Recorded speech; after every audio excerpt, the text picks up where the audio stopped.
Bueno, hola a totes, bona vesprada.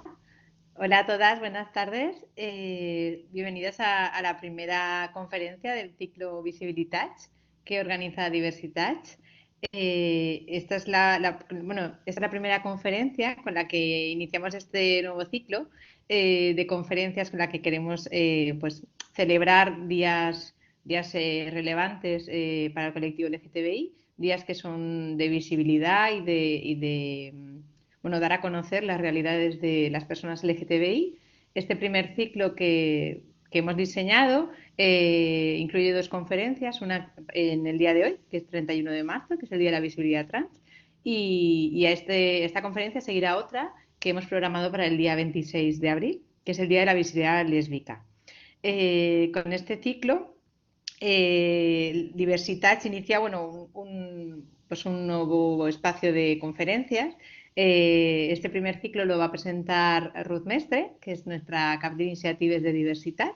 Ruth es profesora de Filosofía del Derecho aquí en la Universidad de Valencia es la persona que lidera el proyecto de Diversitats, donde, bueno, quien no nos conoce todavía, trabajamos temas de diversidad afectivo-sexual, de género, familiar, étnico-cultural y religiosa. Y bueno, por mi parte, ya os dejo con ella. Como veis, hemos puesto a grabar la sesión porque esta sesión se colgará en YouTube. Agradecer a mi compañero David que está compartiendo el cartel de la conferencia para que deje de compartirlo así podamos ver a Ruth y luego a Sio. Y ahora Ruth ya os presenta, se presenta, la podéis ver ahora, y se presenta y presenta también a Sio. Estaremos más o menos unos 45 o 50 minutos de conferencia y luego abriremos un turno de palabra, intervención y demás que moderaré yo. Si tenéis alguna pregunta si no queréis formularla vía el micro podéis dejarla en el chat y yo recogeré las preguntas y en función del tiempo pues haremos las que consideremos más pertinentes. Bueno, espero que... ¡Ay! Quería deciros también una cosa que se me ha olvidado. Muy importante.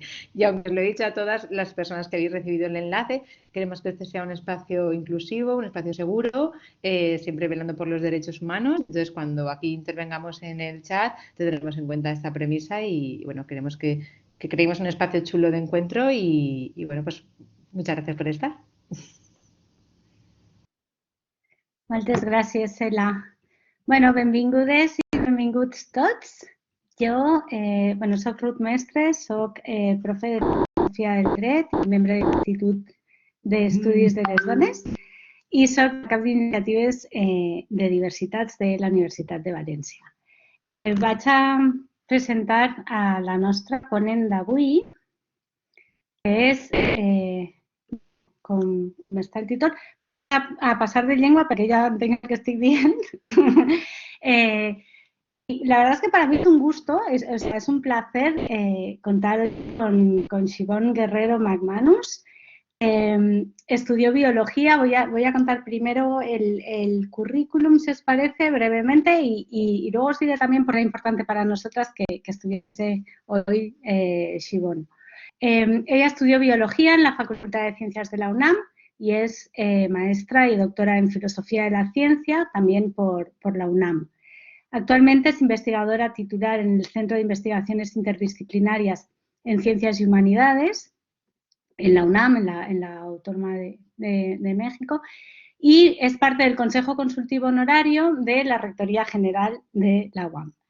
Integra el comité editorial de la revista Debate Feminista y también es miembro de la Asamblea General del Instituto de Liderazgo Simone de Beauvoir. Entonces, sus áreas de especialidad son los estudios de género y ciencia, la filosofía de la biología, que a mí me parece, vamos, increíble que eso exista, el transfeminismo y la filosofía del sujeto, ¿no? Tan necesaria hoy, ¿no?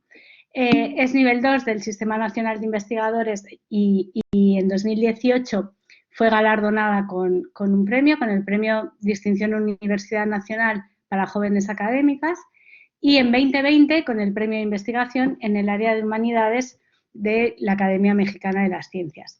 A mí me puso sobre la pista de Siobhan Guerrero, Teresa Samper, en el máster de igualdad. Compartíamos una asignatura y en el debate surgió la cuestión y ella dijo, os recomiendo a todas que miréis este vídeo de Sibón Guerrero. Y yo me fui al vídeo y del vídeo me fui a su canal de YouTube y desde entonces, que todas las semanas veo por lo menos uno de los vídeos, porque como tengo muchos ¿no? acumulados, con muchos retrasados, pues todavía no los tengo todos. Todos los jueves, ella todos los miércoles sube un vídeo, os lo recomiendo porque son interesantísimos todos, hasta los que ella dice que son tontos, son geniales. Y a mí me llama muchísimo la atención la honestidad personal y la honestidad intelectual, ¿no? Y desde dónde nos habla y a mí me ayuda mucho a hilar pensamientos. A veces tienes por ahí ideas sueltas y de repente ella te da la cuerda que, ¿no? Que como que te ayuda a tejer, ¿no? Y muchas veces me pongo un vídeo pensando, bueno, voy a tenerla así de fondo y al final siempre acabo con el lápiz y un cuaderno porque tengo 1000 noticias por ahí sueltas porque hay alguna genialidad en un momento y como digo, luego me ayuda a tejer, ¿no?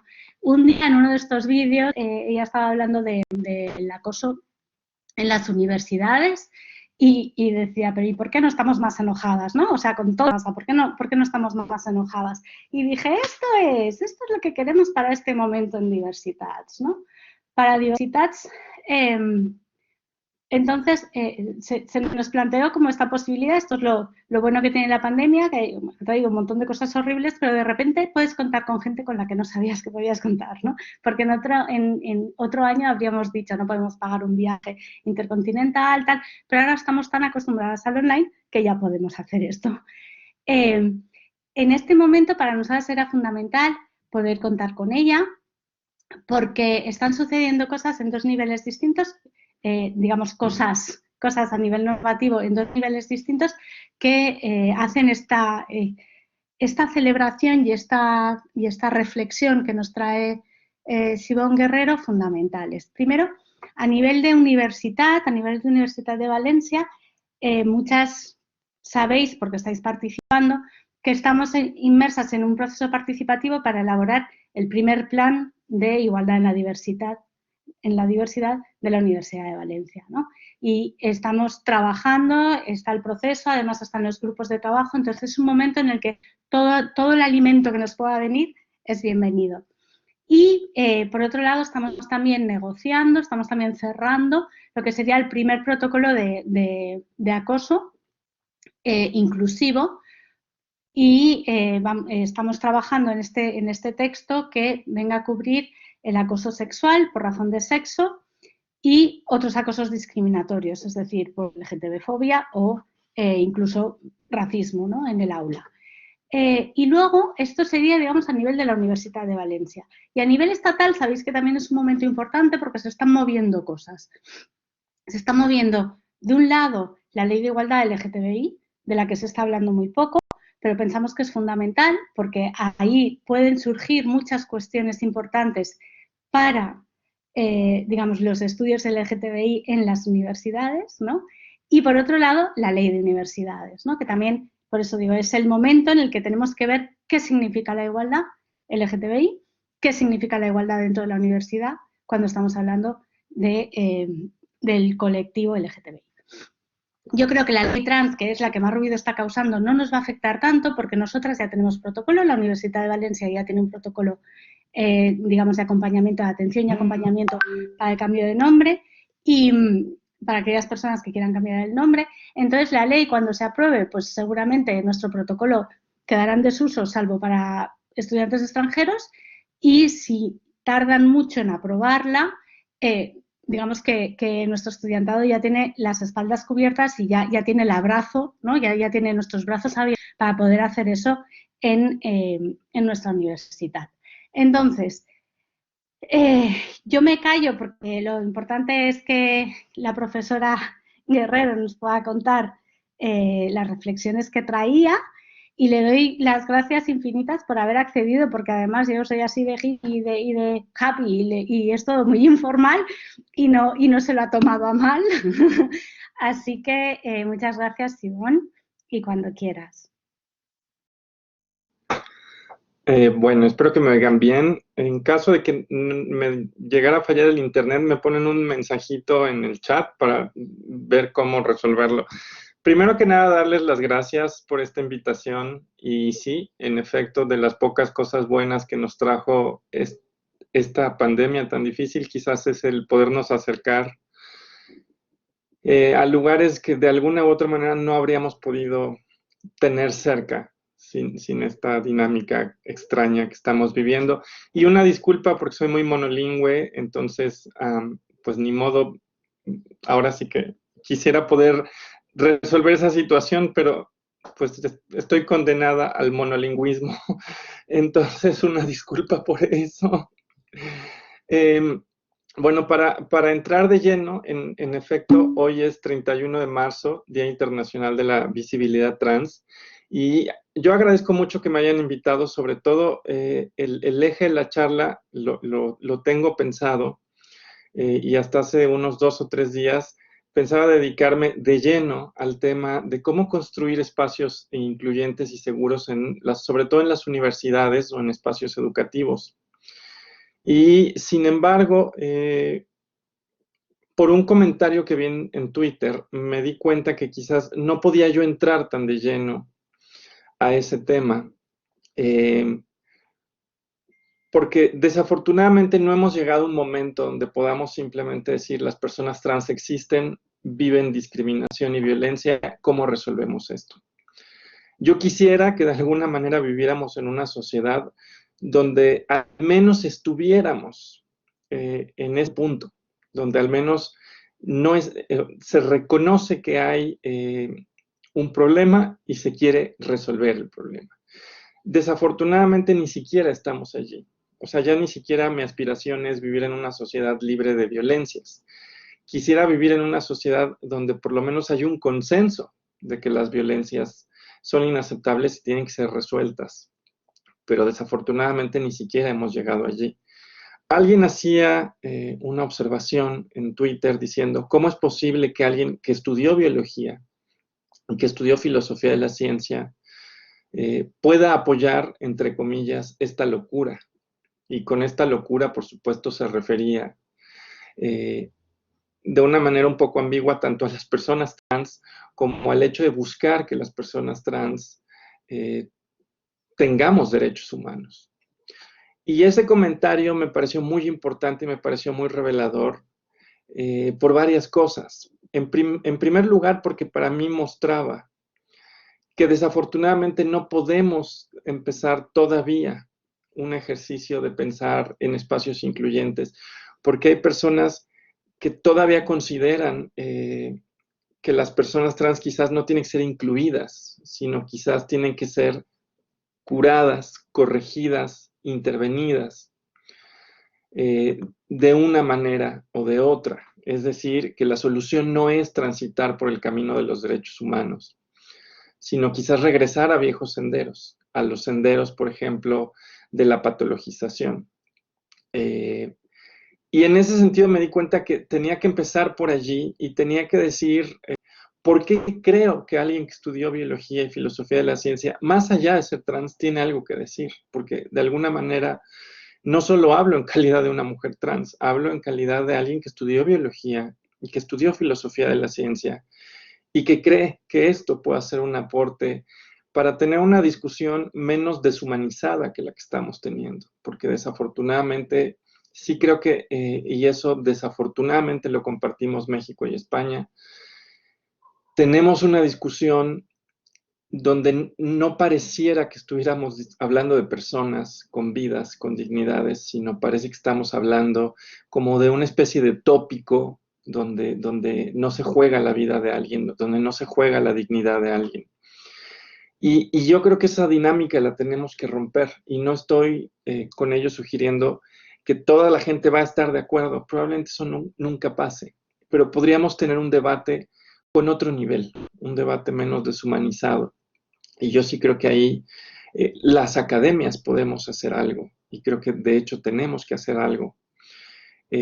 Entonces, empiezo por esta intervención, por esta idea, para decir, sí, no puedo entrar de lleno al tema, sí llegaré al tema, pero sí me queda claro que el prejuicio está allí, que es un prejuicio que de alguna manera solicita una demanda de explicación antes de siquiera creer pertinente hacer una pregunta sobre cómo construimos una sociedad más justa.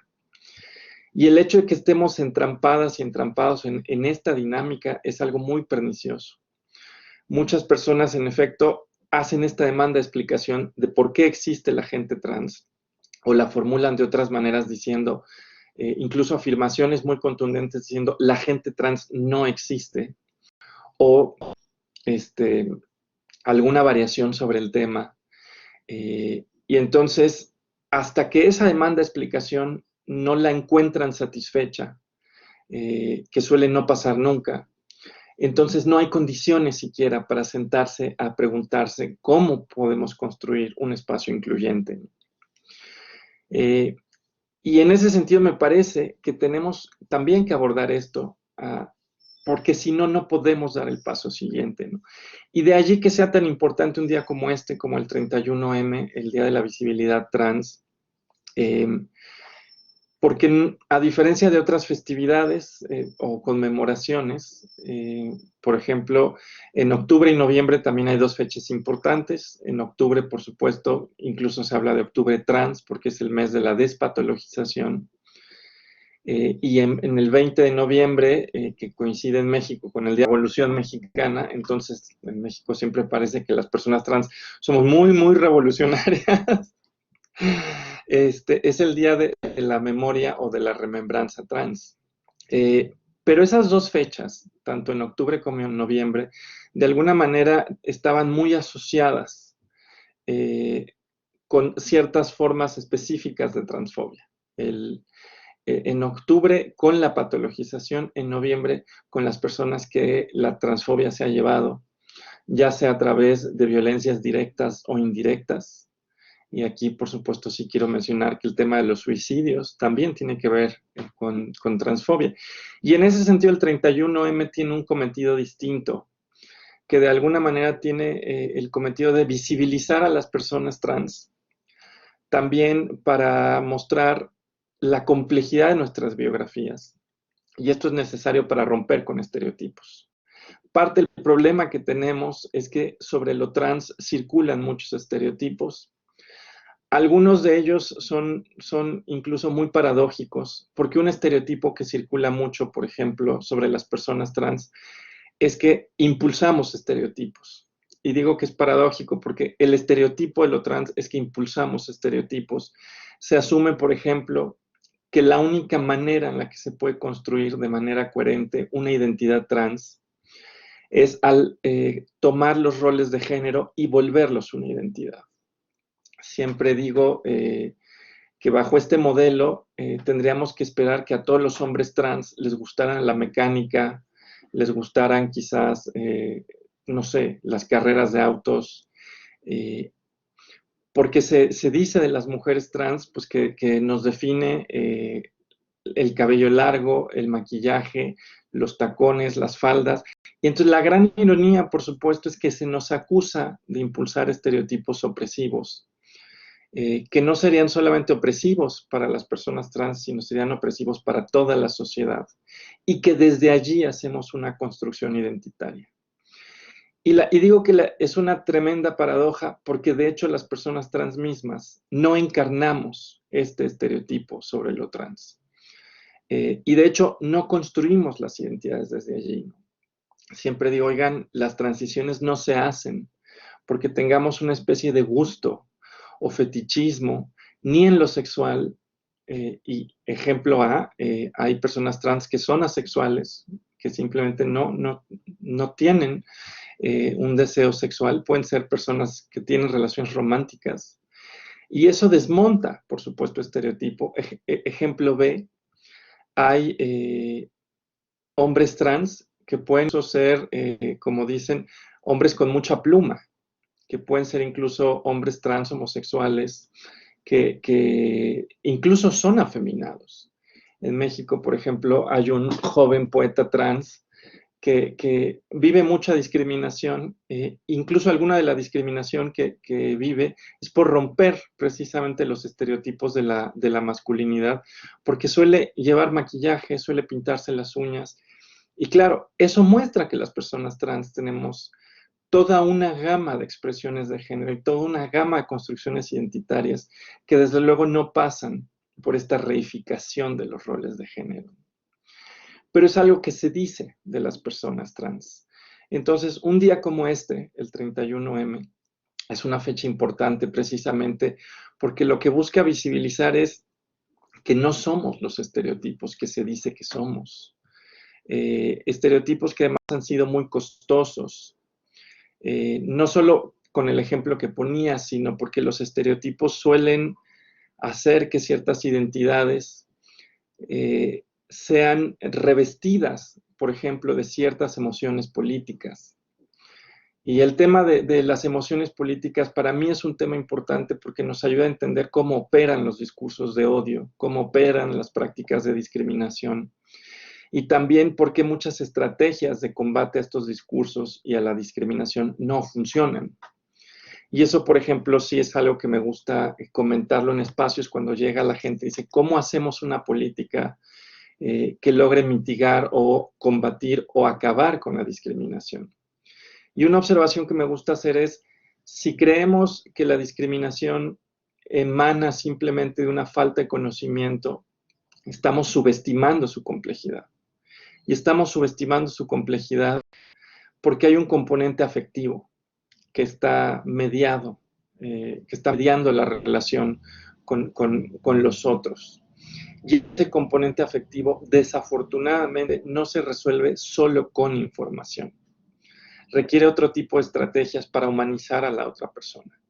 Y esas estrategias pueden requerir, por ejemplo, del arte, incluso de ciertas formas de arte, como el arte performance, que pueden quizás revelar a un cuerpo en su vulnerabilidad. Y esto lo digo porque muchas veces las campañas fracasan, porque simplemente transmiten información, pero no desmontan las emociones políticas, como el odio, como el asco, como el desprecio. Y los estereotipos sobre lo trans son muy fuertes y desafortunadamente no solo nos encasillan quizás en la idea de que todas las mujeres trans quizás nos dedicamos al trabajo sexual o quizás todas las mujeres trans somos imaginadas, en efecto, con estos roles súper conservadores, sino que además se nos reviste de estos afectos. Por ejemplo, el asco asociado, por supuesto, también con toda esta idea de que si una persona se dedica al trabajo sexual, entonces su cuerpo de alguna manera está contaminado, está sucio. Es de alguna manera un cuerpo que en sí mismo encarna el asco y que no debe ser tocado, o si es tocado, no será un tocamiento amable, será un tocamiento violento. O podemos quizás representar una amenaza. Y eso también pasa, por ejemplo, cuando el estereotipo de la mujer trans es el estereotipo de la depredadora sexual. Cuando se dice las mujeres trans son un peligro porque entrarán a espacios segregados y van a cometer toda suerte de actos violentos contra otras mujeres.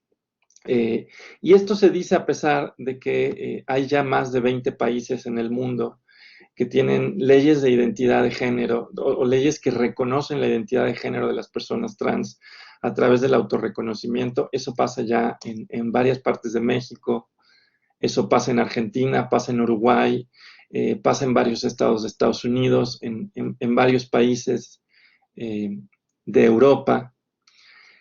Y en ninguno de estos países se confirma una tendencia como la que moviliza este pánico moral, que dice que de alguna manera las mujeres trans somos depredadoras sexuales que invaden espacios segregados para cometer delitos. En ese sentido, hay suficientes países, suficientes territorios en el mundo para poder decir esto no pasa. Este es un pánico moral que moviliza un afecto, que es esta sensación de miedo, de amenaza, incluso de odio, que nos puede resultar muy cara. Entonces esto lo comento porque en efecto un día como este, el Día de la Visibilidad Trans, tendría como principal objetivo de alguna forma la humanización de las personas trans, el mostrar que no somos reductibles a estos estereotipos, donde se nos reviste de todas estas emociones políticas que hacen muy difícil el respeto, porque aparecemos como una alteridad quizás amenazante, como una alteridad incluso peligrosa. Entonces, ese es el cometido de este día. Y sí creo que ahí, por ejemplo, tanto la biología como la filosofía de la ciencia pueden ser herramientas importantes para hacerle frente a estos estereotipos que circulan en la sociedad. Y simplemente para no tardarme mucho y sí llegar al tema, que se supone que es el tema de hoy, y que no se nos vaya el tiempo. Yo estudié biología por una serie de razones que tenían mucho que ver con, por ejemplo, la ciencia ficción. Siempre me gustó la ciencia ficción, por eso mi filósofa de la ciencia favorita es Donna Haraway. Pero también tenía muchas preguntas sobre mi propia experiencia. Decía, ¿por qué me siento como me siento? ¿Por qué soy como soy? Y estudié biología pensando que iba a encontrar una respuesta. Y quizás lo que encontré fue maneras diferentes de abordar esa pregunta. Quizás en vez de tratar de responderla, lo que terminé haciendo fue interrogar a la pregunta misma. Porque de alguna forma, como muchas personas, no solo trans, sino personas LGBT en general, en algún momento nos hacemos la pregunta de ¿por qué soy diferente? ¿Por qué soy así? Y es una pregunta que puede ser incluso muy corrosiva en nuestras infancias, en nuestras adolescencias, puede ser muy angustiante. Y en algún punto llegué a replantear la pregunta y decir, ¿por qué se me deposita a mí esta demanda de explicación y no a otras personas? Y para mostrar que en efecto aquí hay una simetría, siempre pongo de ejemplo que si ustedes entran a Google, este buscador que lo sabe todo, y le preguntan explicaciones biológicas de la heterosexualidad, Google no les da resultados o incluso les sugiere que quizás se equivocaron en su búsqueda, que quizás lo que querían saber eran las explicaciones biológicas de la homosexualidad. Es decir, ahí estamos viendo cómo socialmente hay una asimetría acerca de aquello que recibe una demanda de explicación y aquello que no recibe una demanda de explicación. Hay identidades que no reciben esta demanda de explicación y que se toman como dadas y que nadie está discutiendo si la construcción de sus derechos tiene que esperar hasta que respondamos la pregunta de por qué existen.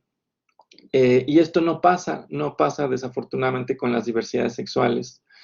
Y dentro de las diversidades sexuales, quizás a las que más les preguntan hoy en día son a las personas trans y a las personas intersex, que de una u otra manera la demanda de explicación es muy intensa. Ahora bien, al haber estudiado biología, una de las cosas que me doy cuenta, por supuesto, es que desde la biología se fue construyendo una serie de formas de entender, por ejemplo, al cuerpo sexuado, donde se asume que a ciertos gametos, al sexo entendido como el gameto que se produce, le tendría necesariamente que corresponder a cierta, digamos, morfología y fisiología, una especie de cuerpo sexuado masculino o femenino. E históricamente se ha supuesto que a ese cuerpo sexuado le tendría que venir una conducta sexual asociada, ¿no? Es decir, que si produces gametos que son espermatozoides, tendrías que tener un cuerpo sexuado masculino con conductas sexuales que impliquen, por ejemplo, el cortejo a las hembras. Y esto, desde la biología, tendría sentido, sobre todo si pensamos en Darwin y todo lo que vino después de Darwin en la biología evolutiva, porque uno de los imperativos biológicos más fuertes es la reproducción y la sobrevivencia. Siendo la sobrevivencia, por supuesto, algo que solo es importante porque te permite reproducirte. Es decir, la biología construye un discurso donde la gran lógica de la vida es la reproducción. Y en ese sentido, el imperativo máximo de cómo debe funcionar un cuerpo, de cómo debe estar organizado en todas sus facetas, es la reproducción. Y eso, de alguna manera, eso por supuesto colocó a las diversidades sexuales en una posición muy extraña, porque entonces nos volvemos una entidad que tiene que ser explicada en esta cosmovisión hiperreproductivista. Si ustedes no se alinean a estos mandatos, entonces ¿por qué existen? ¿Por qué no se han extinto? ¿Por qué siguen con vida? Y lo que quiero mostrar, por supuesto, es que allí lo que estamos viendo es cómo somos colocadas las diversidades sexuales en una posición como de ser una especie de misterio darwiniano. ¿Y ustedes por qué existen? Y esa demanda de explicación que parecería simplemente ser una curiosidad intelectual, de hecho lo que hace es que nos descoloca como, como personas que existen, que tienen necesidades, y nos lleva a esta situación con la que yo empezaba, que era hasta que no se resuelva la demanda de explicación, entonces no estamos dispuestas o dispuestos a tener una discusión sobre la justicia y la integración, porque bajo esta misma lógica, quizás lo que ustedes tienen es una patología, porque se alejan de las lógicas reproductivistas. Y si estoy haciendo este tratamiento, donde no solo hablo de lo trans, sino de todo lo LGBT, es porque tanto la orientación sexual como la identidad de género implicarían maneras de transgredir esta especie de lógica reproductivista sobre el cuerpo. En un caso, porque es un deseo, en el caso de la orientación sexual, que no se ve claramente reproductivista.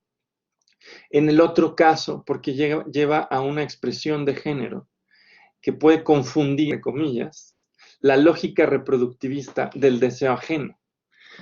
Y en ese sentido lo pongo así también, y lo pongo así porque hoy la aceptación quizás ha marchado a velocidades distintas. Hoy, por ejemplo, las identidades LGB tienen un poco más de aceptación que la identidad trans, e incluso hay personas que dicen que son vivencias radicalmente distintas y que una sociedad puede aceptar unas y no aceptar otras. Eso, por ejemplo, en Inglaterra está pasando. Y yo lo que quiero hacer en este punto es mostrar que desde las lógicas reproductivistas que tienen, por ejemplo, muchas posiciones conservadoras que apelan a la biología, tanto la orientación sexual como las identidades de género trans, implicarían una ruptura que no es aceptable para estos puntos de vista. Ahora, la filosofía de la ciencia, claro que tiene una contribución que hacer, y es que la filosofía de la ciencia nos diría, y aquí hago eco, por ejemplo, de dos filósofos pragmatistas norteamericanos, William James y James Dewey, y también, de hecho, todo el pragmatismo norteamericano, de una u otra manera avanzó una tesis que a veces es presentada como la falacia filosófica. Y aquí es pertinente, porque uno de los llamados de atención que hacían era el confundir a nuestras teorías con el mundo. Y hablaban así del problema de la reificación. Decían, muchas veces lo que nos pasa es que tomamos a nuestras construcciones teóricas como si éstas fueran el mundo. Y entonces el mundo nos sorprende, porque el mundo de entrada ya no encaja. Y por supuesto, a veces, en vez de querer hacer una revisión de nuestras teorías, queremos hacer una revisión del mundo, tratando de quitar aquellos hechos que nos estorban. Y hay ocasiones donde esos hechos, desafortunadamente, son personas. Y la filosofía de la ciencia ha estado muy atenta a esto que se llama el problema de la reificación de las teorías, porque lleva, en efecto, a que las ciencias se dogmaticen y donde se impongan representaciones sobre el mundo. Y esto lo menciono no solo para hacer un llamado de atención a cómo desde la biología o la biomedicina, por supuesto, se han movilizado narrativas que nos colocan a las personas LGBT y en especial a las personas trans en esta demanda de explicación con todas las consecuencias que tiene. Por supuesto lo digo por eso, pero no solo por eso, lo digo también porque esta trampa teórica no solo le pasa a la biología, no solo le pasa a la biomedicina, le pasa también por cierta parte de las ciencias sociales, a las humanidades, incluso una parte de los estudios de género, que de repente decreta que la única manera inteligible de entender la noción de identidad de género es precisamente como el convertir un estereotipo en identidad. Es decir, la filosofía de la ciencia es una herramienta útil a través de la crítica de las reificaciones, porque en efecto nos muestra que tanto en la biología, que se vuelve de pronto una narrativa con la que se racionaliza la exclusión, como en aquellas partes de los estudios de género, donde las identidades de género trans son entendidas como algo que se construye sobre los estereotipos de género. Ahí está operando una reificación, donde esas voces toman a sus teorías como si ya estuvieran acreditadas como la verdad, y entonces todo aquello que no encaja es algo que estorba, que de alguna manera tiene que ser intervenido o corregido, y lleva, por ejemplo, a la racionalización de terapias reparativas, de intervenciones, incluso de prácticas de discriminación, o lleva, por supuesto, a fomentar pánicos morales, donde se dice las personas trans fomentan estereotipos de género que son limitativos y opresivos. Y esto pasa precisamente porque quienes hablan desde allí están reificando sus propias teorías, donde el género es reducido a roles de género. Y esto pasa mucho, sobre todo en aquellas construcciones muy funcionalistas, donde el género en efecto se agota en todo lo que tiene que ver con el género como roles, el género como papeles que jugamos las personas. Y bajo esa lógica, por supuesto, la identidad de género es un concepto extraño, cuya única manera de ser, digamos, entendido es al asociarlo a los estereotipos. Y entonces se vuelve algo necesariamente pernicioso, ¿no? Entonces menciono todo esto porque yo sí creo que más allá de ser una mujer trans, pues finalmente soy alguien que estudia biología, soy alguien que estudia filosofía de la ciencia, y creo que esas son herramientas que a mí por lo menos me han servido para mostrar por qué las academias tenemos algo que aportar en esta discusión, haciendo un llamado de atención a lo peligroso que puede ser fomentar estereotipos perniciosos y lo fácil que es hacer eso desde saberes acreditados y académicos que racionalizan y legitiman algo que quizás no entendemos las personas. Yo entiendo perfectamente bien que de repente pueda llegar mi tía, por ejemplo, y me diga, oye, pues idea de qué estás hablando cuando me dices que eres trans. Yo entiendo que eso pasa. Y que me dice, oye, pues ¿cómo que eres trans? ¿Qué es eso? Eso me parece normal. Y que la gente te pregunte, me parece de lo más normal.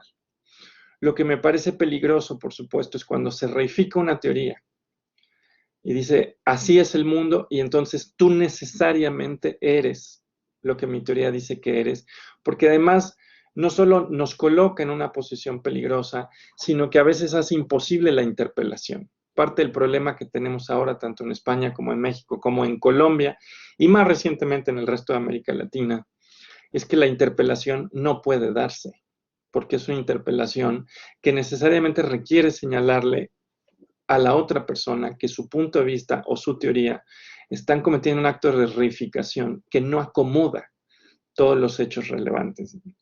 Pero bueno, digo todo esto porque en ese sentido, quienes detentamos una posición en la academia o quienes detentamos alguna posición autorizada, sí tenemos un papel que jugar, y desafortunadamente hay voces que quizás no están del todo conscientes que movilizar ciertas figuras y ciertas representaciones sobre lo trans puede alimentar una respuesta perniciosa, violenta en la sociedad. Y eso es algo que sí tendríamos que tener mucho cuidado. No digo, de ninguna manera digo, que cerremos el debate y que las personas trans lleguemos y declaremos que tenemos la verdad absoluta. Lo que digo es que el debate no se puede dar de una manera deshumanizada y no se puede dar ignorando que estamos hablando de seres humanos. No podemos hablar de las personas trans ni de ninguna otra persona como si fuera un tópico neutro de una discusión. Y para ahora sí entrar a la segunda parte de la charla, de qué podemos hacer. Lo que quiero conectar, por supuesto, es que en el Día de la Visibilidad Trans, cuando queremos desmontar estos estereotipos, Lo hacemos también porque nos queda en claro que estos estereotipos alimentan prejuicios sociales que se pueden incluso encontrar en la familia, que se encuentran en la escuela, que se encuentran en el trabajo. Por mencionar estos 3 lugares, desde luego se van a encontrar en la calle. Y el problema con estos prejuicios es que van generando una serie de dinámicas de exclusión y marginalización en la vida de las personas trans. Y aquí el filósofo argentino Blas Radi, que también, dicho sea de paso, es filósofo de la ciencia, epistemólogo, además de ser un hombre trans, él propone un análisis que yo he retomado y me parece un gran aporte cuando dice, se van concatenando las violencias que se viven, por ejemplo, en el hogar, que se viven en la escuela, que se viven en el trabajo, que se viven en la calle. Y se crean cadenas de violencias, y estas cadenas de violencias son peligrosas porque son las que justamente van corroyendo los derechos humanos de las personas trans, van colocando a las personas trans en una posición de marginalidad y van haciendo imposible el ejercicio de la ciudadanía. Y quizás este no es un término totalmente afortunado, porque la ciudadanía de hecho suele dejar fuera a las personas migrantes. Y en el caso de las personas trans, hay muchas personas trans que son migrantes precisamente por la transfobia de sus países de origen. Eso, por ejemplo, en México nos pasa, eso también pasa en España, que tenemos migrantes trans que vienen, en el caso de México, de muchas partes de Centroamérica. En el caso de España, según entiendo, hay migración trans no solo de América Latina, sino de otras partes, como por ejemplo África. Entonces, bueno, quizás el concepto de ciudadanía no logra cubrir todo lo que quisiéramos, pero la idea de Blas Radi es que estas cadenas de violencias de alguna forma corroen los derechos humanos y van haciendo imposible un ejercicio de la ciudadanía. Y esto pasa, ¿por qué? Porque las primeras violencias transfóbicas se viven en casa. Se viven en casa y a veces es la expulsión del núcleo familiar. Corren a las personas trans de su casa. En muchas ocasiones esto lleva a que incluso desde muy temprana edad entren, incluso en los peores escenarios, son llevadas las personas trans a situaciones de trata. Entonces es muy costoso desde allí el poder eventualmente adquirir una vida autónoma, libre, se hace muy costoso, ¿no? Por supuesto, las escuelas a todos los niveles juegan también un papel por el tema del acoso escolar, por el tema de la discriminación, que a veces no solo ocurre en la interacción entre los compañeros o los profesores, sino que a veces está institucionalizada. Y entonces Blas Radi, precisamente cuando señala estas cadenas de violencias, también nos está diciendo cómo es que van construyendo esta exclusión, pero también señala puntos importantes para romper estas cadenas de violencias y lograr vidas trans, ahora sí que puedan ser plenas, que puedan ser realizadas, que puedan ser dignas. Y por supuesto esto implicaría intervenir en espacios muy concretos como por ejemplo la familia, la escuela, el trabajo, como espacios muy concretos. Blas no hace una propuesta de intervención, digamos que en ese punto solo se queda en conceptualizar estas violencias. Lo que sí hace es señalar, por ejemplo, que estas cadenas justamente también tienen todo que ver con los crímenes de odio, con lo que en Argentina se pueden llamar transfemicidios o travesticidios, y en México les llamamos transfeminicidios. Y la razón, por supuesto, es que van colocando a las personas trans en esta posición subordinada de ciudadanos de segunda clase, cuyas vidas no importan, y por supuesto pueden entonces ser, pueden recibir violencia sin que haya un costo social, sin que a la sociedad le importe lo que está pasando.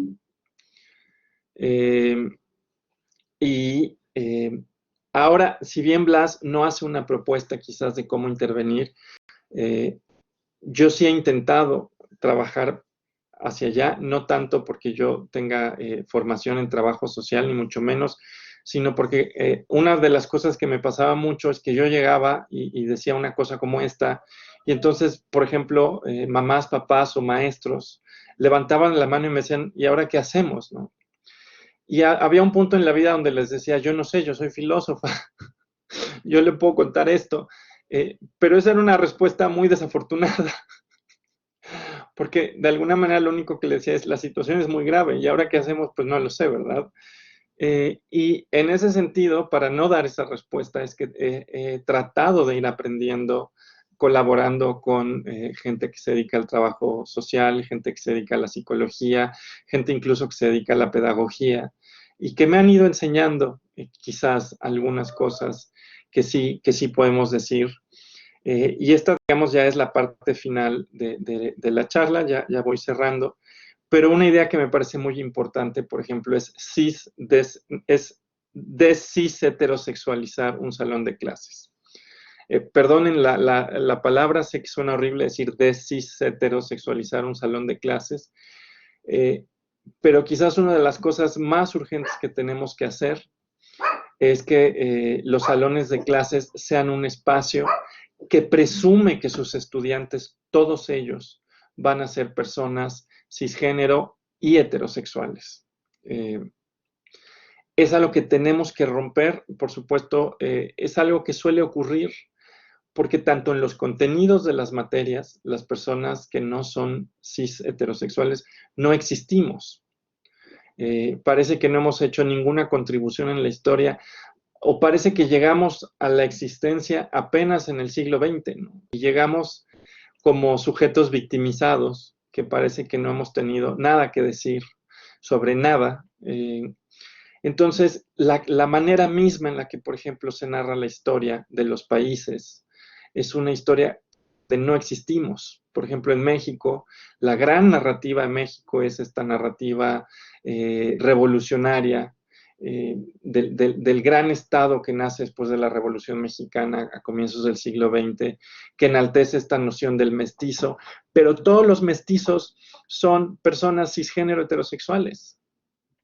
Entonces hay un borramiento mismo de nuestra pertenencia a la historia nacional, a las identidades nacionales.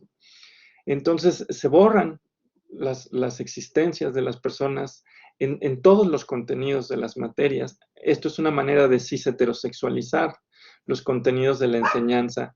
Por supuesto, no se favorece la representación de docentes que pertenezcan a las diversidades, porque a veces, muchas veces ni siquiera podemos llegar a ser docentes, ¿no? En ese sentido, yo he tenido muchísima suerte porque he tenido muchísimos apoyos, pero muchas personas quisieran, por ejemplo, dedicarse a la docencia, no lo pueden hacer por las cadenas de violencias ya mencionadas, y por supuesto porque las instituciones mismas tienen acomodos tanto en sus procedimientos como en el acomodo espacial de los espacios, valga la redundancia, que no permiten otro tipo de dinámicas, ¿no?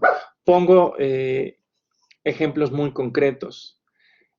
Por ejemplo, en las universidades, tanto en México como en España, me supongo que hay carreras donde tienes que tener, por ejemplo, dormitorios que suelen dividir entre niños y niñas, u hombres y mujeres, según la edad. En las universidades supongo que serán hombres y mujeres.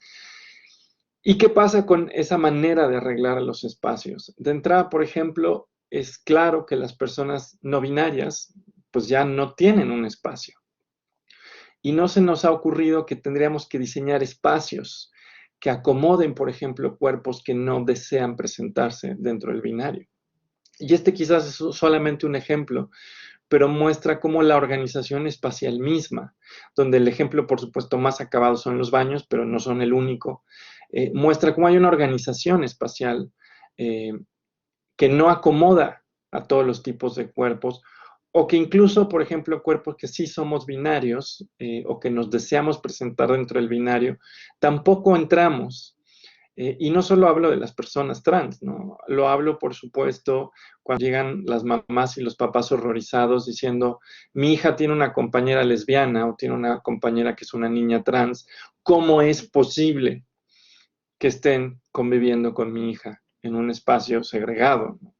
Entonces está esta idea de que entonces son inherentemente amenazantes, ¿no? Aquí en México, por ejemplo, algunas escuelas han resuelto eso haciendo que haya vestidores individuales y que no haya vestidores masivos y de alguna manera binarizados, y que entonces cada quien tenga derecho simplemente a entrar a su pequeño vestidor y problema resuelto, ¿no? Uno para cada quien. Y en ese sentido, cuando digo cómo construimos espacios educativos que acompañen y que sean seguros, por supuesto, el primer nivel es desheterosexualizar un salón de clases, quizás mostrando biografías de personas LGBT, de personas trans, quizás mostrando dentro de las clases de historia aquellas partes de la historia de las comunidades o de las naciones, o en el caso de México incluso de las ciudades, porque tenemos ciudades que son tan grandes que ellas solitas merecen una clase, donde hablemos de dónde hemos estado, de qué hemos hecho, de alguna manera de ser integradas e integrados a los contenidos, de intervenir estos espacios y, por supuesto, de generar quizás procedimientos administrativos que logren acompañar, ¿no? Ustedes al comienzo decían, afortunadamente ya tenemos un protocolo así.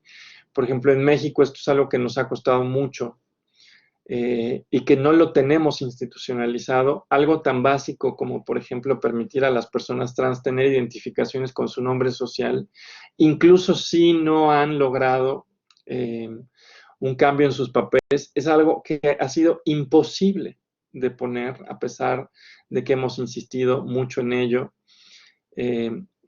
Y realmente no hay ninguna razón administrativa que lo impida, sobre todo ahora en la época de las computadoras. Antes daban la excusa de que es muy complicado relacionar el nombre oficial con el nombre social, pero ahora en una computadora cualquier hoja de cálculo puede hacer eso. Entonces ya no hay esa justificación.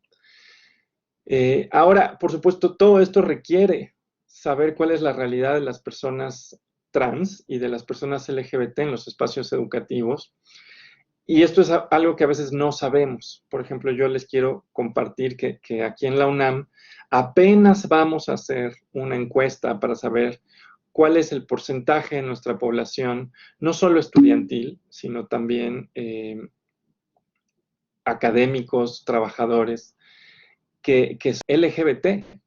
¿Dónde están? ¿Qué necesitan? ¿Cuáles son sus problemas? Porque simplemente no lo sabíamos, porque nunca lo habíamos preguntado. Lo cual muestra también este presupuesto de que aquí todo el mundo es normal. ¿De qué estás hablando?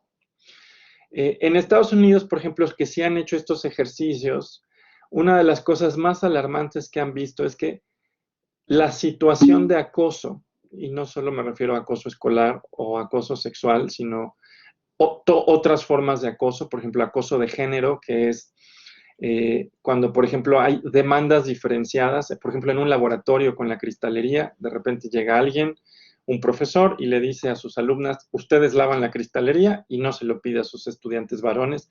Cuando eso pasa, se habla de un acoso de género, precisamente porque lo que se está haciendo es poner una situación asimétrica y de desigualdad, ¿no? En Estados Unidos sí se han hecho encuestas y lo que muestran es que las personas LGBT viven los más altos niveles cuando se les compara, por ejemplo, a varones heterosexuales y mujeres heterosexuales. Y dentro de la población trans, dentro de la población LGBT, la población trans es la que sufre las formas de acoso más altas. Por supuesto, eso es lo que reportan algunas universidades en Estados Unidos. Habría que averiguar cómo es la situación en nuestras universidades, hacer encuestas y sobre eso ir construyendo esfuerzos en aulas, esfuerzos en procedimientos administrativos y reorganizar los espacios. Y bueno, eso quizás hará a las universidades espacios seguros. No resuelve desde luego todos los problemas de las cadenas de violencias ya mencionadas, pero por lo menos hace que haya un espacio relativamente seguro y en ese sentido rompe por lo menos uno de los eslabones de estas cadenas, ¿no? Y bueno, pues sí diría yo que un esfuerzo adicional que nos toca como academias no solo es construir estos espacios seguros, sino también recordarle a la gente que estamos hablando de seres humanos, estamos hablando de seres humanos con dignidad y que no podemos esperar a resolver la demanda de explicación para luego entonces tener esta discusión de, bueno, ahora sí, ¿cuáles son las violencias que usted vive? Ahora sí se las resuelvo. Eso no puede ser. Y bueno, pues gracias por escucharme con esta extraña modalidad que es esta. Bueno, pues muchísimas gracias. Yo te aplaudo, o sea, feliz. Muchísimas gracias. Creo que en el chat, de hecho, bueno, ha habido muchísimas ideas que podemos rescatar y creo que de hecho en el chat hay un montón. Mira, ¿ves? Todo el mundo está viendo. Yo no sé hacer eso desde el chat. Que bueno, que una día tiene cierta edad. Pero en el chat ha ido saliendo cosas que creo que son bien interesantes, ¿no? Por ejemplo, yo de hecho estaba pensando en Amparo cuando decías que necesitamos el arte, ¿no? Para ir desmontando, porque es verdad que hay una carga emotiva muy grande y que muchas veces la gente es como muy visceral, ¿no? No, esto me da miedo, esto no, ¿no? Y ahí necesitamos. Y Amparo, de hecho, Amparo Alonso, que está escuchándonos, ha hecho un glosario de cómo presentar, ¿no? Las diversidades de cuerpos y de sentimientos y de sexualidades, que es bien interesante, ¿no? Y ella decía que todavía nos queda mucho, ¿no? por construir esos espacios seguros, porque además también hay una cuestión de praxis, ¿no? Es decir, no basta con decir vamos a hacerlo así, vamos a poner este protocolo, vamos a tal, sino que realmente es una construcción del día a día y de ir, ¿no? Trabajando también en esas líneas que tú decías ahora al final de cómo hacer las universidades un espacio, digamos, más inclusivo. Aparte de decir, si obviamente no nos podemos esperar a que ustedes tengan resuelta la pregunta, ¿está? ¿No? Eso, tenemos que partir de que aquí ya hay seres humanos con unas discriminaciones, con unos problemas de discriminación importante y unos niveles de violencia que hay que resolver, y a partir de aquí vamos a trabajar por lo menos en algunas áreas. Tú mencionabas la de los documentos administrativos, la de estar también en los contenidos, ¿no? La de conocer la realidad que tenemos y la de luchar de manera efectiva contra las violencias. Y me parece que son 4 patas bien importantes. Nosotras también hemos incluido la cuestión de la participación, ¿no? Es decir, quién tiene que decidir estas políticas y desde dónde se tienen que hacer y todo esto. Sela, ¿quieres ir leyendo tú quizá? Porque yo como me enrollo, no he leído los comentarios que te hacen, que le hacían al CEO, pero a lo mejor Sela puede seleccionar alguna pregunta y se la comentas. Y mientras él hace la selección, Guillem Vidal, tienes la palabra. Te bajo la mano, ¿vale, Guillem? Ya. ¿Vas a apagar la cámara? Bueno, si queréis, me activo la cámara también. Bueno, muchísimas gracias por la intervención. La verdad es que ha estado muy... ¿Se me ve? Ahora. No, ahora. Bien, sí. Ha sido una intervención muy interesante y me ha gustado particularmente la última parte que has hecho una mención a la historia. Yo soy estudiante de historia y también, sobre todo este tema de las aulas, ahora mismo estoy de prácticas en un instituto. Entonces, sí que es cierto, yo tengo 2 grupos de historia del arte también cuando has mencionado el arte. La verdad es que he tenido en todo momento en mente a mis alumnos, ¿no? Porque yo sí que es verdad, bueno, como estudiante en prácticas no tengo ni voz ni voto dentro de un aula, pero aprendes mucho de los profesores y de tanto de lo bueno como de lo malo, ¿no? De cómo introducir cuestiones de género. Es verdad, tengo una profesora que habla muchísimo sobre cuestiones de género y en cambio otros profesores que no tocan tanto el tema, que son puntos al final del tema y si da tiempo se hablan y si no, no. Y ya no solo hablar de mujeres, ¿no? Sino de la comunidad LGTBI en general y me parece muy interesante, repasando mentalmente, cómo no hay gente trans, o sea, no hay, me refiero, cómo se ha invisibilizado a la gente trans, en cambio, ¿no? Esta parte de que has comentado de que hay más gente homosexual visible que trans en la historia y en las aulas. Y repasando el temario de Historia del Arte, de segundo de bachillerato, que ya es de acceso a la universidad, aparte de que, bueno, discúlpenme el eufemismo, pero es un campo de nabos, ¿no? Que tampoco hay ni gente homosexual, o sí, porque, por ejemplo, pues los renacentistas son bisexuales, podemos comentar, pero trans, el único nombre que me ha venido a la cabeza ha sido Lily Elbe y por la película de la chica danesa. Entonces, esta intervención es más un estirón de orejas a la universidad porque es la que elige el temario de segundo de bachillerato de acceso a la universidad. Y cómo desde Diversitats podrían plantearse, ¿no?, una introducción de mujeres y de mujeres trans, hombres trans y tal, y para no hablar solo de su lucha como lucha trans, sino de su obra. Lily Elbe fue una artista súper reconocida en su tiempo, tanto antes como después de su transición, y no se habla, no se sabe nada de ella en las aulas. Y me parece una verdadera tragedia. Camille Claudel, que ya sí que es una mujer cis, es famosa por ser la amante de Rodin, pero su escultura es maravillosa y casi que mejor que la de Rodin.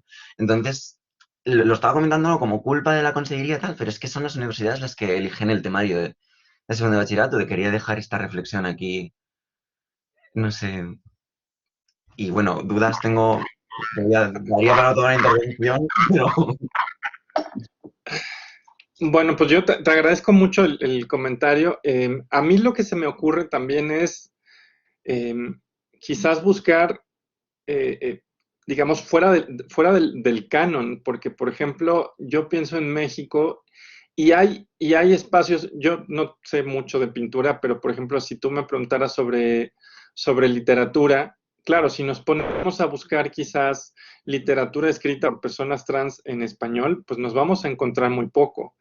Pero si nos ponemos a ver, por ejemplo, todas las escenas de los slams de poesía que están haciendo en varias ciudades, ahora sí que yo no sé si hay en alguna parte de España slams de poesía, yo supondría que sí, pero por ejemplo en Ciudad de México y en Buenos Aires hay una escena que se llama el slam de poesía queer, donde hay personas trans, LGBT, personas no binarias, y es una forma de producción literaria que de alguna manera no se parece a la poesía que te vas a encontrar quizás en una librería, pero también puede ser recuperada como una práctica artística que existe, ¿no? Entonces, precisamente, como hay también una marginalización de los espacios de creación cultural, quizás lo que tenemos que hacer también es hacer una búsqueda que no pase quizás por los espacios de élite, porque ahí no digo que no nos vamos a encontrar a nadie, puede que sí, pero eso nos va a hacer perder de vista espacios que pueden ser relevantes, ¿no? Por ejemplo, ahora en el tema de la poesía también hay gente que ha encontrado en las redes sociales espacios quizás para dar a conocer su trabajo. De hecho, hay un chico trans español, que creo que es de Madrid, que tiene una cuenta de Instagram que se llama así, Poesía Trans, ¿no? Y él tiene libros publicados, pero claro, la mayor parte de la gente lo ubica, porque ubica su poesía en Instagram, no porque haya presentaciones de libros masivas donde vaya la gente a escucharlo, ¿no? Entonces, no lo sé, supongo que también el esfuerzo es pensar dónde pueden estar esos espacios. Lo mismo creo que pasa, por ejemplo, con la danza, ¿no? Digo, no me quiero extender mucho, pero, por ejemplo, allá en Madrid se hizo una exposición sobre el Vogue, que es este baile famoso que inmortalizó Madonna con una canción, y luego esa exposición la trajimos a México, al Museo Universitario del Chopo, y acá también tenemos una escena boguera, ¿no? Entonces, de repente te das cuenta que ahí, por ejemplo, lo que hicieron los museos, que fue muy interesante, es decir, bueno, vamos a traer estas comunidades que normalmente no estarían en un museo, vamos a traerlas al museo, para que se vea que están estas danzas, estos espacios culturales.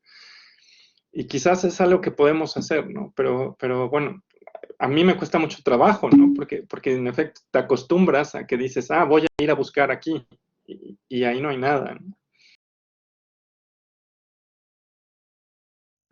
muchísimas gracias por toda la intervención. Yo ya me voy. Muchas gracias. Nicole, ¿sí? Nicole, adelante. Sí, hola. Hola. Bueno, primero agradecerte. Ay, estoy muy nerviosa. La verdad es que me encanta verte en vivo. Te sigo gracias a Ruth y la verdad es que ha sido una de las mejores decisiones. Bueno, solo como comentario, eh, el tema de la academia creo que también es importante que nos pongan distintas visiones o distintas teorías que se manejan, porque algo que me pareció muy interesante es que en mi máster nos muestran, por ejemplo, el tema de cuando hablamos de las personas trans, el tema de los peces payaso, por ejemplo, y claro, si es que yo no te hubiera escuchado en uno de tus videos hablando sobre eso, tal vez yo lo hubiera tomado como realmente, o sea, eso existe, como que ampliar conocimientos y que también sea parte de la academia el hecho de hacerse responsable de lo que reproducimos y que no sea solo algo que se quede ahí, ¿no? Pero eso, mil gracias por todo, ¿ya? Encantada de escucharte. Ay, pues muchas gracias. Digo, como fue un comentario, solo te doy las gracias.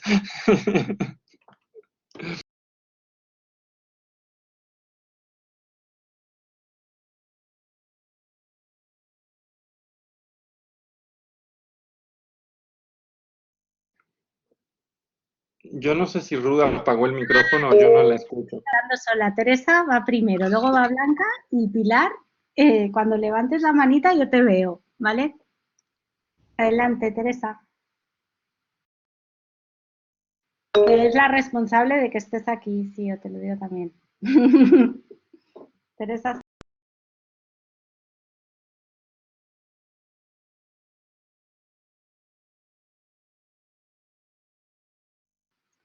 No, no te oímos, Teresa. Le doy la voz a Blanca mientras solucionas. Blanca Rodríguez, adelante. Hola, buenas. Ay, está Teresa. Sí, El micro de Teresa, vale. está Teresa. Vale, es que tenía problemas para contactar, he tenido una bajada de red importante. En primer lugar, saludar a Sio. Noto ese entorno de los vídeos de tu escenario habitual. Te localicé más por temas de nuevo materialismos, buscaba gente que hablara de ellos y me encontré primero con una gran comunicadora y luego además pues alguien que encarnaba unas experiencias y unas reflexiones que yo no llegaba, yo no llegaba por mis propias experiencias, por mis propias lecturas, llegaba a esas reflexiones, ¿no? Entonces soy una habitual de los miércoles, llevo mucho desde antes del confinamiento, he sufrido el confinamiento contigo, gracias. Aquí no ha sido tan duro, no hemos estado tan encerradas. Bien, y en ese sentido, bueno, hoy la charla me ha encantado, como siempre, creo que siempre, sobre todo la idea de justicia social que siempre está en el fondo de tus argumentaciones me parece fundamental. Y siempre tienes algún argumento muy interesante, el de hoy de mandar explicaciones, me ha parecido genial. Yo normalmente trabajo con la idea de lo que no sucede, la importancia de lo que no sucede, pero no como relaciones fenomenológicas, sino como relaciones materiales, ¿no? Cómo consultamos, se consigue ocultar lo que no sucede y que pueda ser lo importante, ¿no? Y en ese sentido, cuando has dicho, ¿no? Es que solo nosotros nos piden explicaciones, solo a los que no somos heteronormativos, a los que no somos cis, a los que no somos se nos pide la explicación de por qué estamos en el mundo. Aparte de transmitirte soy gran fan, ¿no? de Sio, es ¿esta idea la has desarrollado más? No me suena habértela escuchado antes y me ha parecido fantástica, ¿no? Porque puede ser una manera también de frenar el primer ataque cuando te preguntan ¿por qué eres trans? ¿Por qué eres homo? ¿Por qué eres otra cosa diferente a lo que es la norma? Me ha parecido genial, gracias, Ion.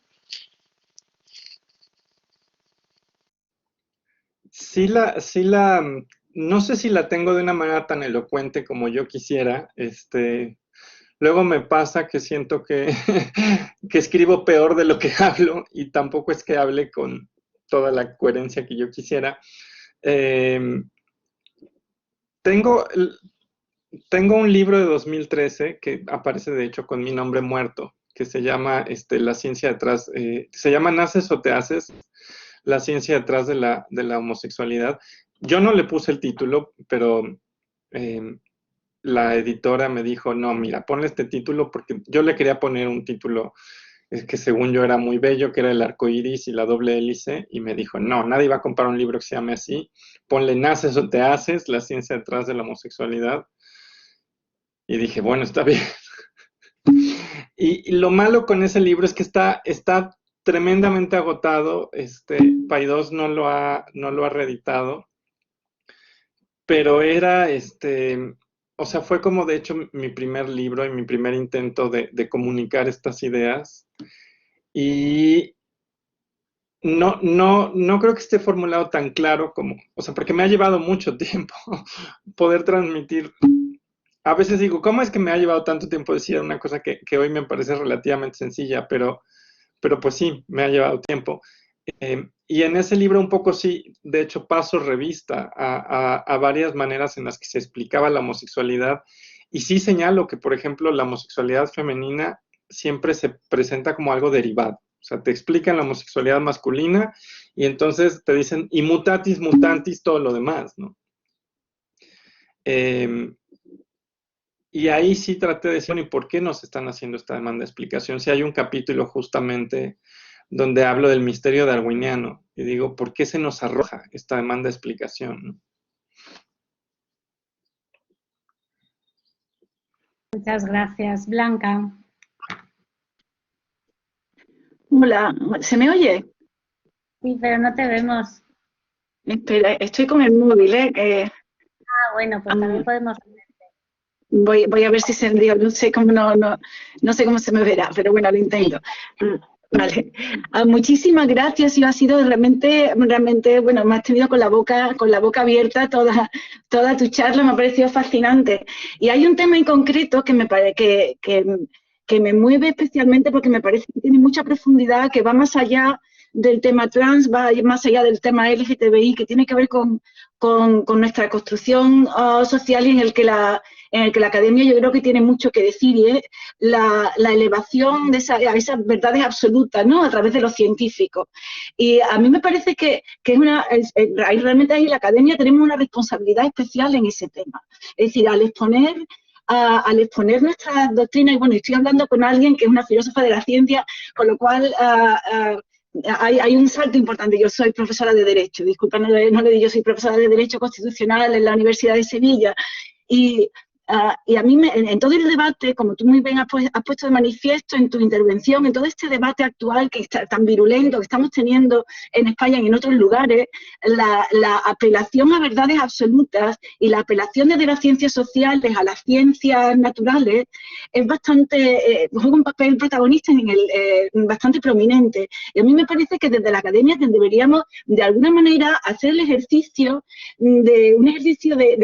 si no de humildad, que también, pero sí de poner en perspectiva el estado de nuestros conocimientos y lanzar a toda la sociedad que es un estado transitorio, es decir, que es en el momento lo que sabemos es decir, desesencializar los conocimientos académicos en lo que tiene que ver con este debate, pero más allá de él, porque la construcción de verdades absolutas y la elevación de la ciencia pues algo así como la diosa contemporánea, está llevando, tiene consecuencias sociales excluyentes y está permeando en la manera de pensar de las ciencias sociales, yo creo que casi más que en las ciencias exactas. Entonces, por lo que pueda servir, ¿no?, para el mundo académico, de quienes nos estén escuchando, que a lo mejor deberíamos hacer esa reflexión colectiva de realmente relativizar nuestros conocimientos, no abrazando un relativismo, por lo que pueda eso también acarrear de crítica, pero sí dejando claro que lo que sabemos es lo que sabemos hasta ahora, que nuestros conocimientos son siempre, digamos, provisionales, ¿no? Y no podemos aspirar a imponerlo, pues eso, como una sustitución del Dios premoderno por la moderna ciencia o la moderna academia, que me da la sensación de que lo que estamos haciendo con perniciosas consecuencias sociales, ¿no?, como tú señalabas. Sí, solamente esa reflexión, gracias. Gracias por compartirla así, estoy de acuerdo.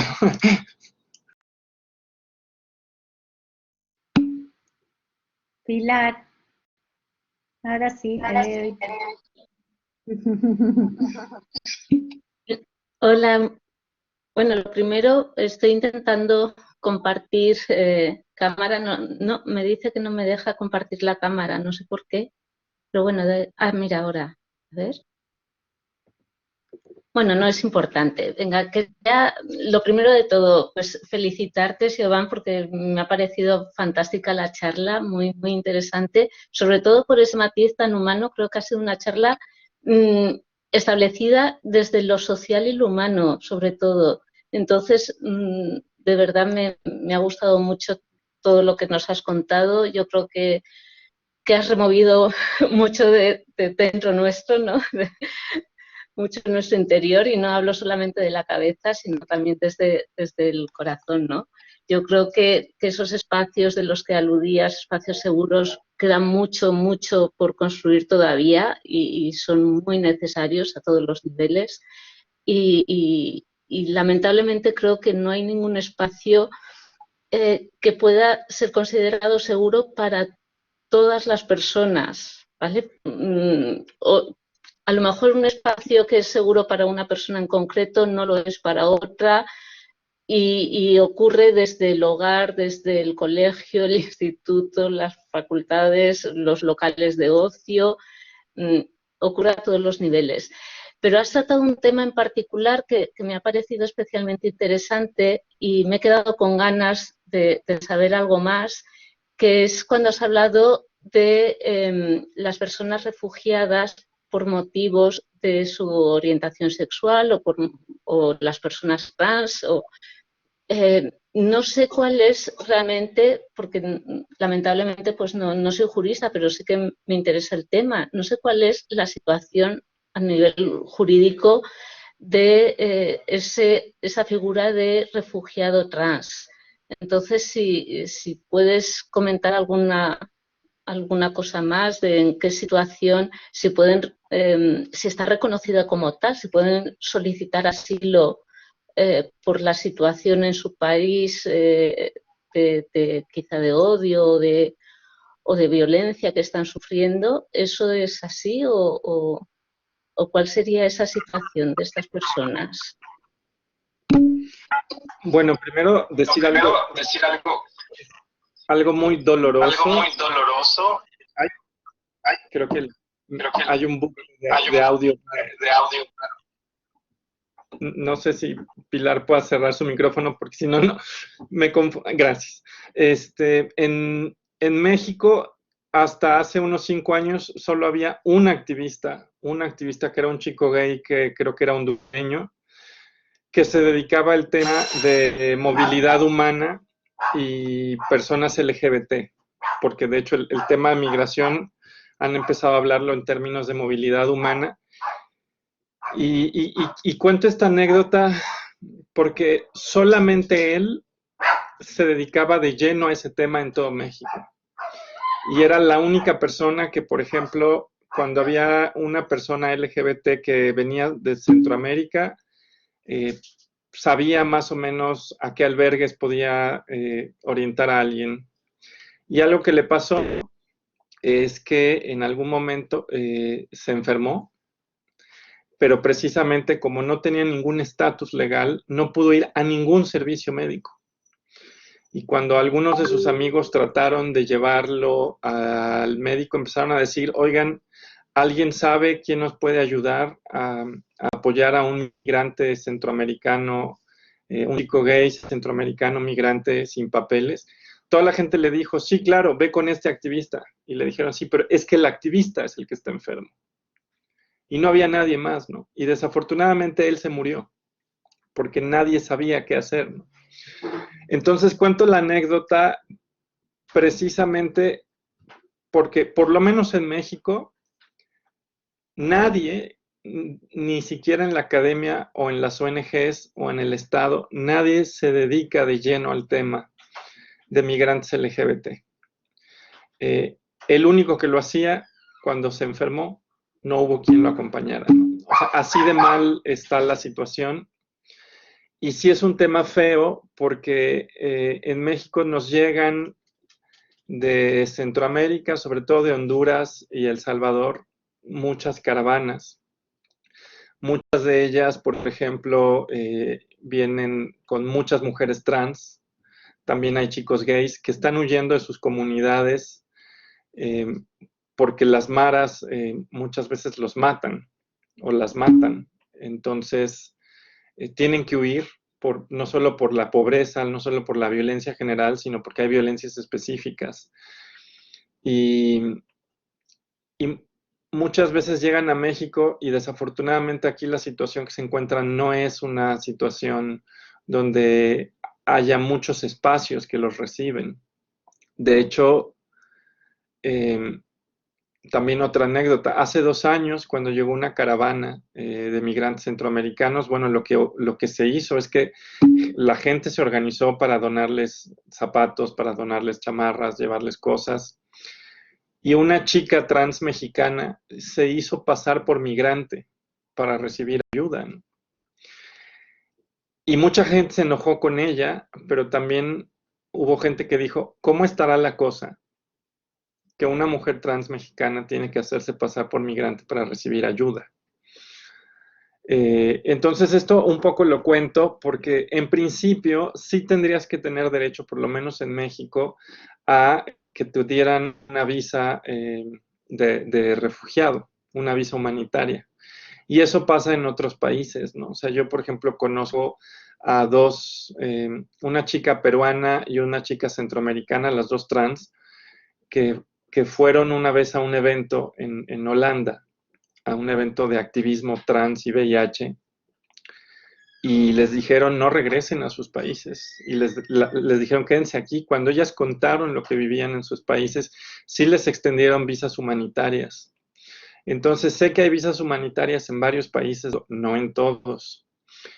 Pero por ejemplo en México, que en principio tendrías que tener derecho a una visa humanitaria, la situación puede ser tan violenta que tu vida no va a mejorar sustantivamente, porque la violencia contra los migrantes en México es muy fuerte, y más contra los migrantes LGBT. Sí se han empezado a hacer algunos eventos. ACNUR, como parte de Naciones Unidas, ha hecho eventos sobre cuál es la situación, por ejemplo, de las mujeres trans migrantes centroamericanas en México. Y la situación es muy triste. O sea, hay una invisibilización del problema. México se asume a sí mismo como un país de migrantes hacia Estados Unidos y en menor medida hacia Europa, pero no asume que también es un país que recibe migrantes y que tiene pues prácticas de racismo y violencia espantosas, ¿no? O sea, mucho más espantosas que las que pueden tener en Europa o en Estados Unidos.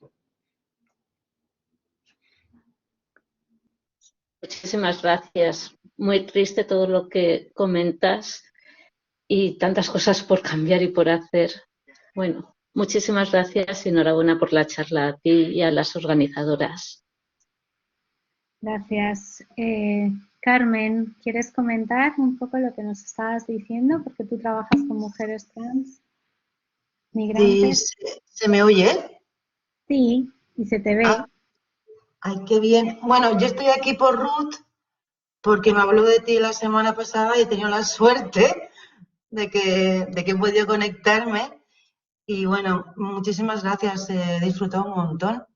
Y te tengo que decir que la semana pasada, justo cuando estuve con Ruth, me puse un audio tuyo y me pareció alucinante porque yo estoy asesorando, bueno, yo colaboro en una entidad que es de defensa y asesoramiento al colectivo LGTB inmigrante aquí en Valencia, ¿vale?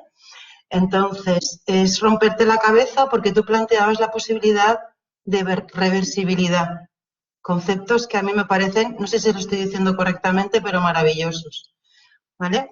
Bueno, mis preguntas, y luego comentaré lo que yo puedo aportar respecto al tema de protección internacional.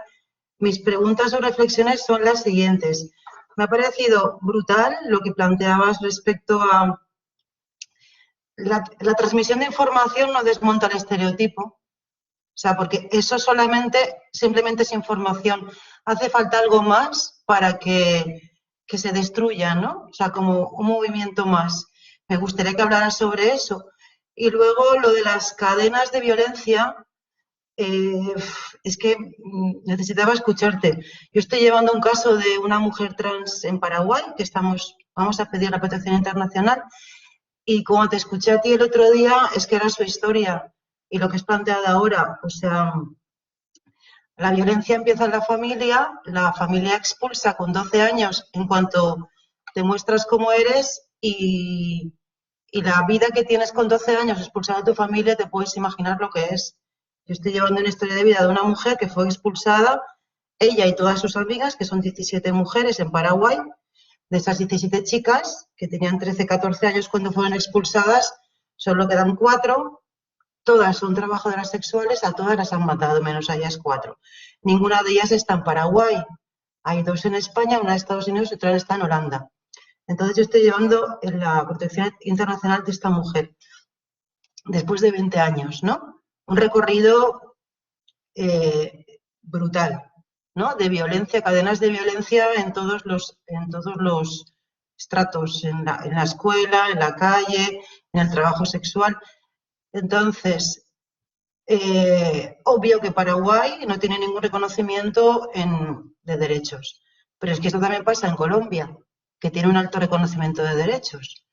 Entonces, a mí la reflexión que yo me hago cuando me pongo a trabajar con esto, que en España, respondiendo a la pregunta que se estaba haciendo antes, ¿se puede pedir asilo por ser mujer trans?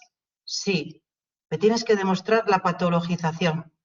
Es decir, tienes que introducir que tú tienes un problema mental, tiene que estar avalado por un informe psicológico. Algún asilo se ha podido conceder así, sin informe, pero en realidad se está también llevando este tema de tienes una disforia de género y entonces tienes que probar que tú tienes un problema.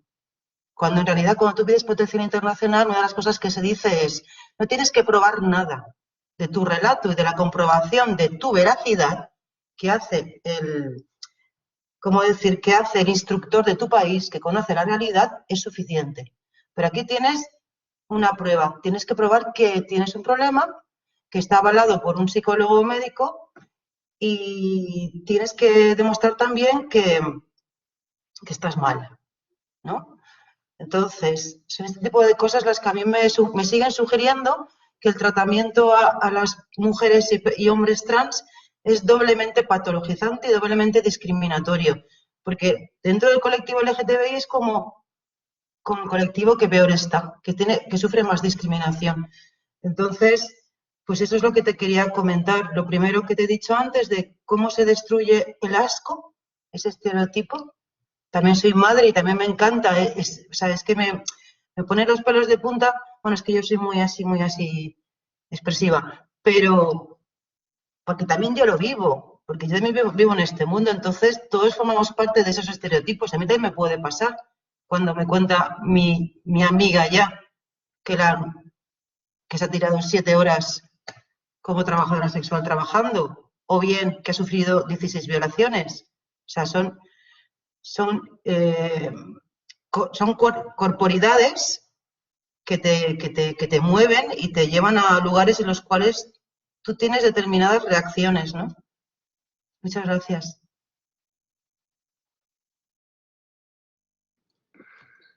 Bueno, yo sobre el tema de los afectos, yo llegué a ese tema precisamente por el así llamado giro afectivo, que tiene de hecho distintas autoras con distintas posturas, pero por ejemplo, a la primera filósofa que yo leí que estaba abordando explícitamente el tema de emociones políticas y diversidad sexual fue a Martha Nussbaum, que de hecho incluso habla de cómo pueden cristalizarse incluso en marcos jurídicos.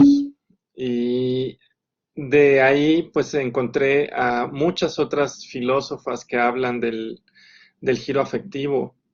La propia Sara Ahmed también, que lo hace de una manera distinta.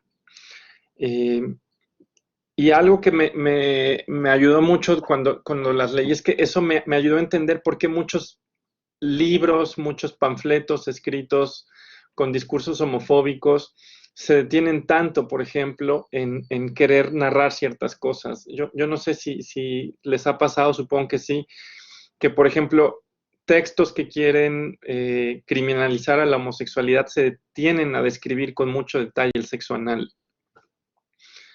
Y eso lo hacen un poco porque hay una estrategia literal de fecalización de los homosexuales. Y lo mismo pasa con las trabajadoras sexuales. De pronto hay una descripción en estos textos que se detiene y empieza a ser, no sé cómo ponerlo, pero casi que muy minuciosa en cada detalle que te puede transmitir y te lo va transmitiendo con la intención de revestir a la otra persona precisamente esta emoción de asco, ¿no? Y eso lo he visto. O sea, de repente son estos relatos o estas representaciones que de una u otra manera buscan asociar una fuente primaria de asco con la persona. Entonces, se asocian con heces, con orines, con fluidos, con sangre, con basura. Y buscan movilizar esto. Y la pregunta es, ¿cómo desmontas eso? Bueno, dentro de las autoras del giro afectivo, creo que la que más se atrevió un poco a decir eso, para mí es Martha Nussbaum, que dice, bueno, no basta con crear leyes, no basta con crear contradiscursos, necesitas estrategias de humanización del otro. Y ella, por ejemplo, habla incluso del arte, pero también habla, por ejemplo, del rediseño de ciertos entornos, ¿no? Porque ella pone el ejemplo de Chicago y de la Universidad de Chicago y de cómo la Universidad de Chicago en cierto momento no tenía un intercambio con las comunidades alrededor de la propia comunidad, alrededor de la propia universidad, porque había la idea de que eran comunidades pobres, peligrosas y amenazantes. Dice, entonces la universidad los construía como una fuente de peligro. Dice, y cambiar eso requirió, por ejemplo, hacer que la universidad no solo estuviera abierta para sus estudiantes, sino que estuviera abierta para las comunidades que rodean a la propia universidad y colaborar en proyectos que no necesariamente son proyectos de estudiantes, pero sí son proyectos de la universidad con las comunidades, para ir transformando también una cierta mirada que había eran sobre todo poblaciones negras y en menor medida latinas, que eran estigmatizadas.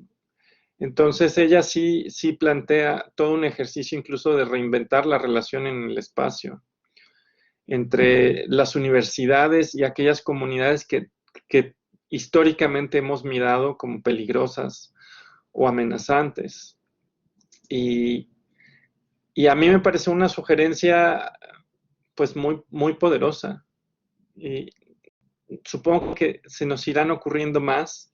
Yo hace rato que hablaba del performance, lo hacía precisamente porque en México hay una mujer trans performancera que se llama Lía García, Lía la novia sirena. Digo, ahora en el COVID pues no ha logrado hacer nada porque era pues era un performance muy corporizado y ahora nadie puede tocar a otro ser humano porque es imposible. Pero ella, por ejemplo, una de las cosas que hacía es que llegaba y se vestía de sirena y se ponía en un lugar, entonces la gente llegaba y se sorprendía. Y decía, ¿qué es esto? ¿No? Y entonces, de alguna manera, era una invitación a la gente a acercarse ante la sorpresa de ver una mujer trans vestida de sirena tirada en la calle, acercarse con la sorpresa y lidiar con esa sorpresa que podían tener ante una mujer trans, pero que podían verbalizar porque era sirena. Y había un ejercicio de acercarse, hablar con ella, incluso ella les pedía ayuda porque decía, es que necesito llegar, no sé, a una alberca o algo, entonces la cargaban. Y eso lograba romper una dinámica que la gente normalmente tiene de una mujer trans, vete. Y yo creo que lograba, con una cosa tan sencilla, lograba humanizar a su propia persona y a las personas trans. Digo, ahora no se puede hacer eso, pero por eso yo decía, bueno, hay ejercicios de arte que pueden lograr eso.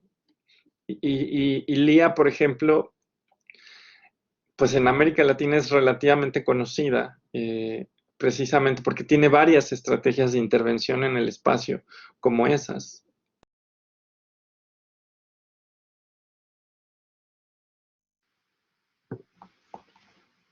Muchas gracias. Creo que David tenía algo más.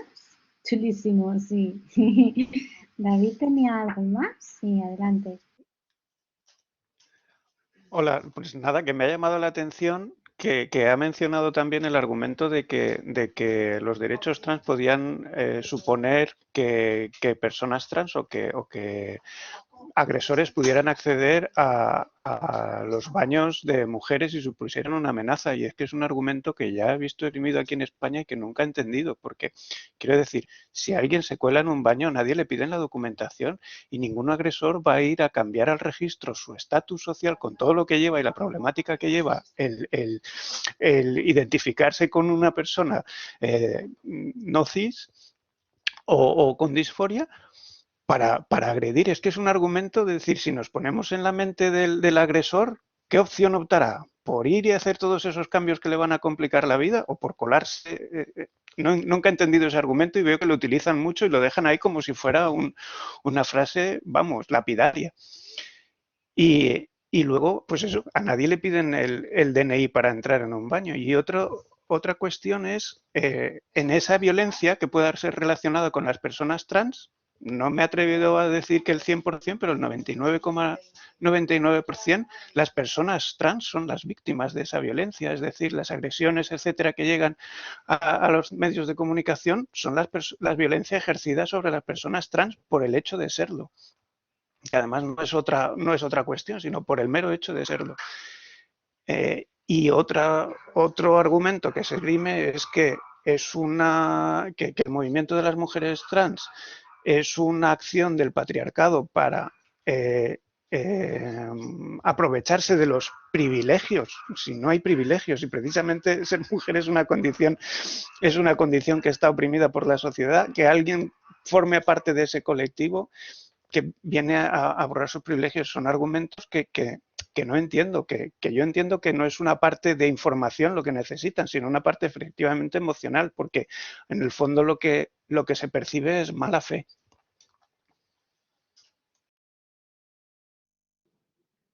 Bueno, yo estoy de acuerdo. De hecho,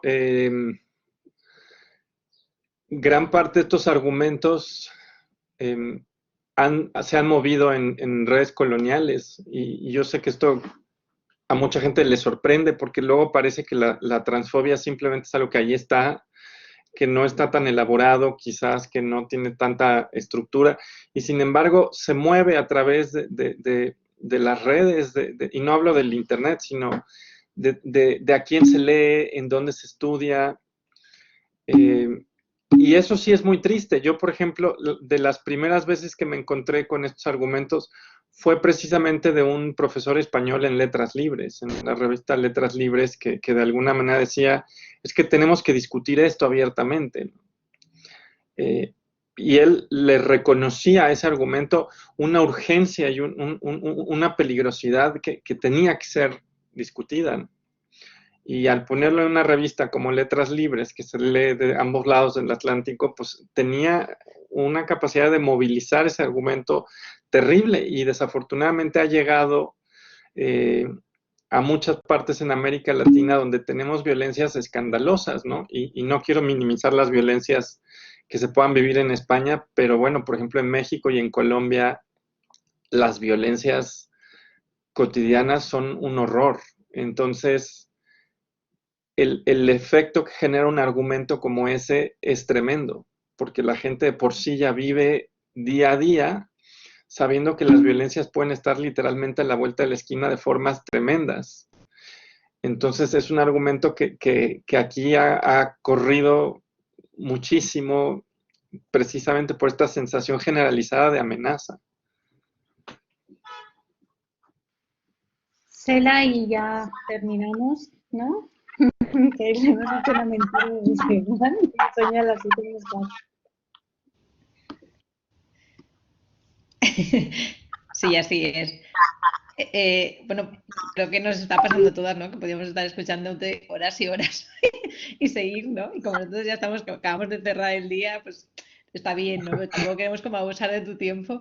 Y bueno, Ruth me ha encargado en un principio que fuera recogiendo así comentarios y bueno, todo lo que se ha dicho en el chat y creo que como estás pendiente de contestar y de hablar, bueno, decirte que todo han sido buenos comentarios de agradecimiento, felicitaciones.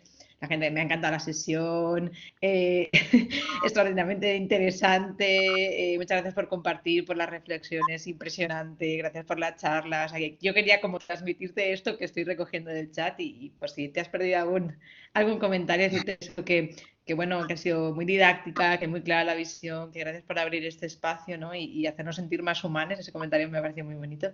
Y bueno, creo que en general la gente está como muy agradecida, ¿no? De tu tiempo, ¿no? De todo lo que, bueno, de todo lo que has abierto ahí con muchas reflexiones. Yo al tiempo que te voy escuchando, pues también te voy tomando nota, ¿no?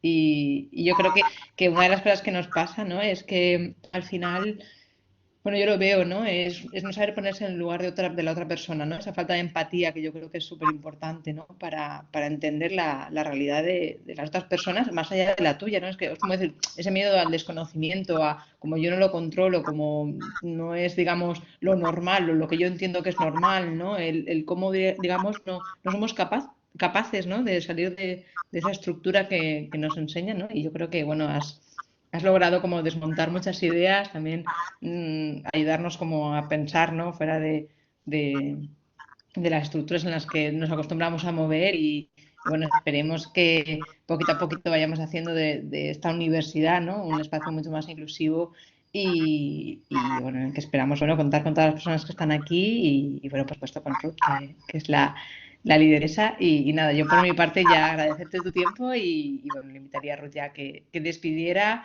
y nada, muchas gracias a todos. Gracias. Pues sí, muchísimas gracias a Simón Guerrero por esta magnífica tarde para nosotras. Espero que haya sido una buena manera de empezar el día para ti.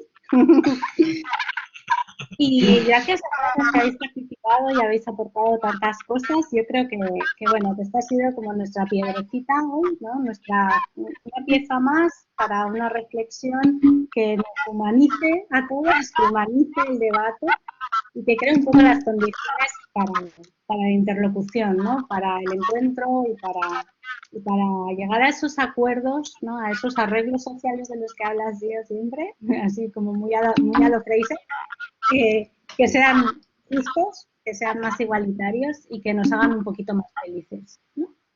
Entonces, muchas gracias y hasta pronto, espero. Yo también. Pues al contrario, gracias por el espacio, gracias por la confianza y pues nada, les mando un abrazo en la distancia, libre de COVID. Y pues nada, muchas gracias.